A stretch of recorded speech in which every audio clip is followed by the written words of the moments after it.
A short while ago, I released a video advocating that ULA use their Atlas V launches that are dedicated to the Kuiper belt constellation as leverage to get the BE-4 into operation. That is to say, to bump the 9 scheduled launches for the Kuiper constellation that are currently going on Atlas V to Vulcan Centaurs if the BE-4 is not delivered promptly, in order to encourage Jeff Bezos to finally get those engines delivered. However, little did I know that the biggest launch contract in the history of the human species was currently in process, and Jeff Bezos now has the biggest possible incentive to make the BE-4 work. Because regardless of what they may be saying about using multiple launch providers in order to have a certain degree of redundancy built into the plan, that frankly is a load of bullshit. Of the 83 launches that are scheduled to take place over the next 5 years, 38 of them are coming from the Vulcan Centaur, and 12 of them are coming from the New Glenn, and of course 9 more from Atlas V. Only 18 of these launches are coming from the Ariane 6, which uses engines other than the BE-4. Other than that, we're looking at rockets that are exclusively dependent on the success of this engine. Jeff Bezos is making a tremendous gamble. This is a $10 billion project. If he wanted true redundancy, he would have gone to SpaceX. But there's some very good reasons that he didn't go to SpaceX, which I'll be covering later on in the video. But here's the question: is ULA going to be up to this challenge? 38 Vulcan launches in the space of 5 years on top of 9 Atlas launches, 47 total? I mean, by way of comparison, if you look at the launch cadence that ULA has had in the past, for example, in 2021, they only had 4 launches of the Atlas V.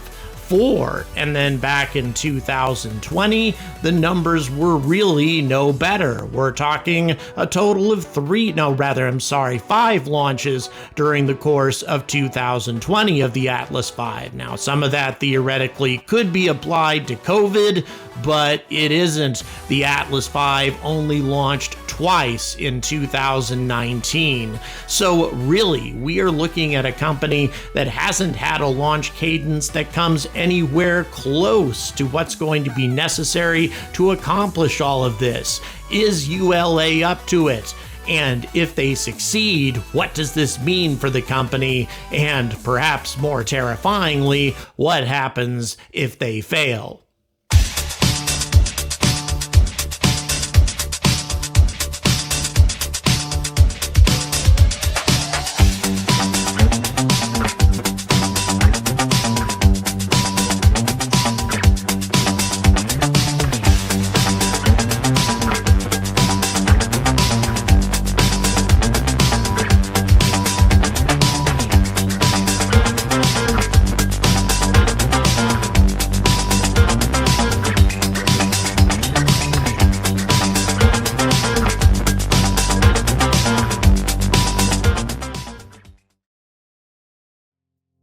Regardless of what you may think about Elon Musk or Jeff Bezos, they share a lot of characteristics in common.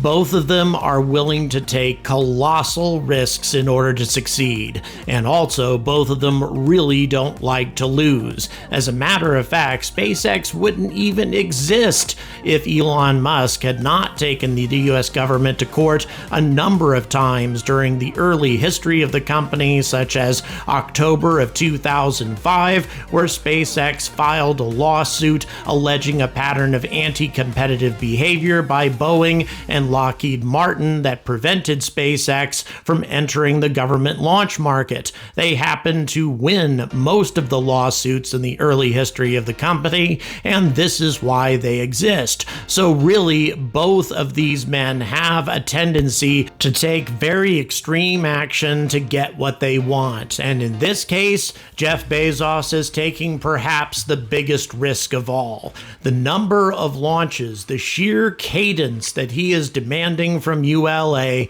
in order to accomplish this very ambitious task in only 5 years is far beyond anything that ULA has ever attempted. And they are going to have to put their manufacturing facilities into overdrive. And quite frankly, so is Blue Origin. They're going to have to pump out lots and lots of BE-4 engines, because although ULA does intend to try to start recovering engines very soon, that probably is not going to be mastered for at least a couple of years, during which time ULA is going to be burning up 2 BE-4 engines with every launch. So both of these companies are going to be pushed to a level of productivity that they've never had to come close to doing in the past. Are they capable of doing it? Well, in my opinion, at least as far as ULA is concerned, yes they can. The Vulcan Centaur is specifically designed for mass production. It's designed for ease of production. The materials being used are extremely lightweight, extremely easy to churn out, and they certainly can put out a hell of a lot of Vulcan Centaurs in a short amount of time. Now, as far as operations are concerned, to launch this many rockets in such a short amount of time, that is a different story. But although Cape Canaveral may seem incapable of handling this many rocket launches, given how many Falcon 9s fly out of here and the new SLS program on top of that, in addition to all the other launches that go out of the Cape, this is not actually the case. There are facilities at Cape Canaveral that are not currently being used for launches, but they will be. All of this criticism that I've leveled at Blue Origin for these big empty buildings, unused launch towers, and everything else that's going on at the Cape may now make some sense. Now, some adaptation may have to be made in order for these launch facilities to be used by the Vulcan Centaur, but those sorts of modifications would be minor at best, especially considering that New Glenn is really not going to have much of a launch cadence at all for quite some time. So these new launch facilities that Blue Origin has been investing so much money in may turn out to be a new launch facility for Vulcan Centaur more than it is for New Glenn, at least for the present. And the capability that the Cape has for this kind of launch cadence is actually possible. Now, this doesn't mean that it isn't going to be chaos at the Cape in the future. You're going to have Falcon 9s going up, the SLS going up every now and then, and every launch that ULA is making all at the same time. The nearby town of Titusville is going to be rumbling on at least a weekly basis and perhaps a daily basis, but it is still possible. And by the way, included in this deal is a dedicated launch platform for Vulcan launches of Kuiper satellites. So Jeff is not only buying 38 Vulcan launches, he's also investing in a dedicated launch pad for the rocket. He's putting everything into this rocket and its future success. That in itself is the biggest gamble of all. And the BE-4 is, of course, the crux of this entire gamble. So far, the BE-4 has been tested now for thousands and thousands of seconds on the test stand, and at least publicly, Tory Bruno says he likes what he sees, and that he's completely confident that flight-certified engines are going to be delivered in time for Vulcan Centaur to launch at least once and perhaps twice this year, thus satisfying their requirements for the U.S. Space Force contract that they secured some time ago. And that's something else to be considered. In the midst of all of these dozens of Vulcan Centaur launches for the Kuiper constellation, ULA is also going to have significant obligations to other customers, most significantly of which is the U.S. U.S. Space Force, but on top of that, they have NASA as well. NASA relies on ULA for a lot of their projects, and even though they are transitioning some of what they're doing over to the Falcon 9 and the Falcon Heavy, there are certain types of probes, certain types of expeditions that simply won't fit inside the fairing of these two rockets. Now, Starship, of course, will change all of this, but thus far, Starship has not yet gone to orbit, and obviously neither has Vulcan. However, in my opinion, the Vulcan is a more mature rocket, assuming that the BE-4 lives up to its expectations.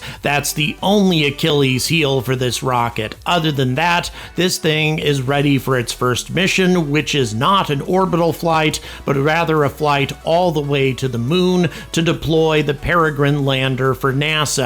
So the Vulcan has a great deal of promise. Really, though, so does the New Glenn in theory, and yet we are a long ways away from seeing that come to any sort of maturity, and it also depends on the BE-4, and herein lies my point. Jeff Bezos is gambling everything on the BE-4. Virtually all of these rockets, with the exception of the Ariane 6, depend on the BE-4's success. Why not diversify his portfolio a little bit? Why not go with SpaceX and the Falcon 9 and Falcon Heavy for at least some of the launches, which of course have proven themselves time and again? Well, in my opinion, it's just because of flat outright rivalry. SpaceX and Blue Origin are not going to collaborate on anything unless they absolutely have to, and the rivalry goes both ways. Last year, Elon tweeted the following, quote, "It does not serve the public to hamstring Starlink today for an Amazon satellite system that is at best several years away from operation," unquote. And Elon may well be right about all of that, but nevertheless, it does demonstrate that he's hardly a fan of putting up this new constellation. Even though he was more than happy to help out OneWeb, this is an entirely different story. The Kuiper constellation is direct competition for Starlink, direct head-to-head, whereas OneWeb is a very targeted type of system, pretty much designed exclusively for businesses and educational institutions, governments, that sort of thing, not trying to provide service to every man, woman, and child on the surface of the planet, which is precisely what Kuiper intends to do, just as Starlink intends to do. These companies are going to be going head-to-head, and Amazon is going to have the huge advantage of being, well, Amazon. Amazon has a tremendous amount of marketing capability, a tremendous amount of name recognition, far greater than that, really, of even SpaceX, and that's going to give them a certain advantage once they start deploying these things. But how quickly can they deploy them, assuming everything goes right? Because at the moment, SpaceX has a huge lead. Is this something that ULA could theoretically change? Well, although I don't believe that Kuiper will ever be able to rival the sheer number of satellites that SpaceX is sending up for its Starlink constellation, when it comes right down to it, it doesn't have to. Amazon will begin to provide service on the Kuiper network once they have 578 satellites deployed, and the total number of satellites is 3,236 satellites. Far fewer than what SpaceX has in mind. Now, is that going to be enough to provide broadband service to millions and millions of customers across the planet? Well, that remains to be seen. It also remains to be seen if there are indeed millions and millions of customers available for these two companies. But that's the gamble that they're making. Nevertheless, the Vulcan Centaur will be able to deploy a lot of satellites in a short amount of time. It's already been stated that one Vulcan Centaur will deploy 45 Kuiper satellites in one launch. That's 13 launches in order to get Kuiper operational. However, to be fair, including the Atlas V launches as well, it's probably only going to take 4 launches of Vulcan Centaur in order to get the whole thing going. And all of the Vulcan Centaur launches are looking at more than 50% of the entire constellation being deployed by this one rocket. If you include the 9 Atlas V launches, ULA is responsible for the success or failure of Kuiper. Now, there are other advantages to this many launches being made by Vulcan Centaur over the next few years. The upper stage, as I've talked about many times, is going to serve a number of secondary purposes. The Centaur 5 will also have the ability to carry out other missions once its primary mission is completed. Now, it will also have smart reuse, as I've talked about many times. This may reduce the number of BE-4 engines that Blue Origin needs to produce, depending, of course, on the overall success of the smart reuse program. But everything about this program involves tremendous risk. Aside from the 9 Atlas V launches, all of these satellites are going up on rockets that have yet to fly. Some of these rockets are not showing any sort of promise of flying anytime before 2023 or 2024 if you're talking about New Glenn. Now, of course, if New Glenn has any problems, Vulcan Centaur could theoretically take up the slack, assuming that Vulcan Centaur is also operational. But what is bothering me the most about all this is the fact that all of these launches and all of this money is essentially turning ULA into the Jeff Bezos launch provider company. I mean, much more so than Blue Origin. It's going to be some time before New Glenn can start deploying satellites, and granted, it will be able to deploy more Kuiper satellites than the Vulcan Centaur. We're talking 61 satellites as opposed to 45, but nevertheless, billions and billions of dollars are being invested in ULA for this project, and not just this project, but also Orbital Reef. At the very least, the Vulcan Centaur will be taking up all of the Dream Chaser spacecraft to this space station, and most probably will be deploying at least the inflatable modules for the station as well. I mean, ULA and Jeff Bezos' ambitions are beginning to go so hand in hand that I'm beginning to wonder whether or not Jeff has ambitions to buy the company outright, which in my opinion would be a very bad thing indeed. It would be bad for competition, and also Jeff Bezos has not demonstrated a great deal of efficiency in running a space company anyway.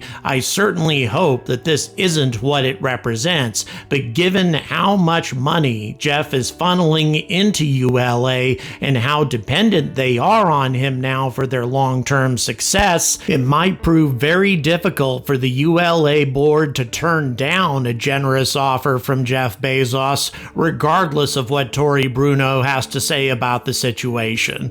But I don't want to end this on a negative note, because all of this is pure speculation on my part anyway. On the positive side, this contract has the potential anyway to catapult ULA into a whole different level of operation, a launch cadence that they haven't even come close to accomplishing in the past. There's going to be Vulcan Centaur after Vulcan Centaur taking off from the Cape, in conjunction with all of these SpaceX missions and other operations that are going to be happening there in the future. Private spaceflight is going to go to the next level if this whole deal goes through the way it's intended to. If it is indeed successful, we are going to have so many rockets taking off compared to what the situation used to be. It's going to look like the space industry is taking over the entire state of Florida, if nothing else. And regardless of how I might feel about Jeff Who, I do believe that there needs to be competition in the low Earth orbit internet access arena in any event. OneWeb may not provide sufficient competition as far as that's concerned, and Starlink has already increased its prices even to customers who haven't received their transmitters yet. So this is something that might prove beneficial to the end user, especially end users in remote countries, third world countries, countries that don't have easy internet access, or countries that have their internet access blocked by repressive governments, as is the case right now with what's happening in Ukraine. So this is something that could prove to be very good for the consumer, very good for the human race, and very good for private space flight.